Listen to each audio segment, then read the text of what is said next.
Mga ka-vlog, ngayon today ay magpapakain po tayo ng ating mga kababuyan, ating inahin. Ayan guys, kumain na siya. Ayan na guys, mga ka-vlog, ayan po ang ating anahin. Kumakain na siya ng di oras, dahil oras na ng ating pagpakain ng ating mga hayop. Kasi alam mo naman sa probinsya mga ka-vlog, mahilig tayo sa mga pag-aalaga ng baboy. Ayan, nagka-vlog o pang isa natin baboy, puro tayo inahin karon. Kay Bisaya lagi ko na pa inahin pa ni siya. Muna mga ka-vlog, ang atong magandang business pag sa probinsya, kung may pera lang, why not? Kailangan lang natin ng mag-ipon para makapag-produce tayo ng inahin tulad nito o mga inahin. Yung isa barako mga ka-vlog, kung nasa Pikas Skinita karon, kay muadto ko sa akong neighborhood, nagkatay sila ng baboy. Mga size ako kay nag-aso-aso na dato, parting aso-asohag yun. Aso-aso na siya mga kabla. Diri ko nag-shortcut ko sa Kakugnan.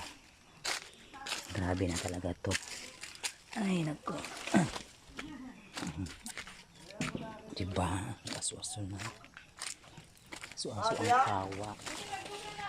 Tawa is real.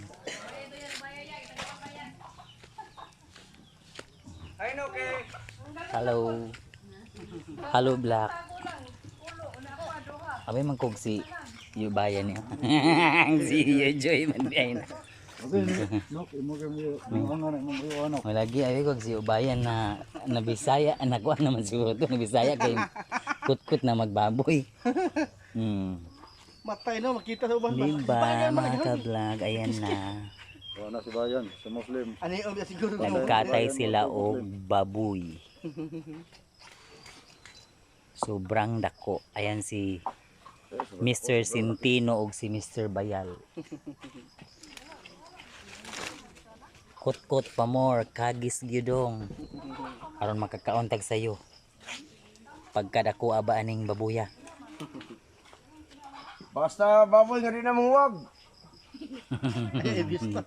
Ang gidispatsan. Ay doon kay Kuan manggod, nanguwag mangguna pero kay unit na kayo. Ayan oh, di ba? Sobrang saya. Apel ni siya dong. Apel ning sunoy. Apel ang sunoy og ihaw. Pag yung mga neighborhood nga naglalaba oh, murag nasa batis lang oh. Kana sige pala ni mo day, Miss Silingling. Ayan si Ate Inday. Ayan ang may-ari ng mansyon, si Dia. Ang nangka daw. Nagtatapos ang ating vlog. Ayan si Yulot. Dahil Jollibee si Yulot, di daw matog December. Nahubog na po sa iyo. Sige siya kahubog. Kaya mga ka-vlog, abangan mo ang paghubog ni Yulot mamaya. Babus, thank you for watching.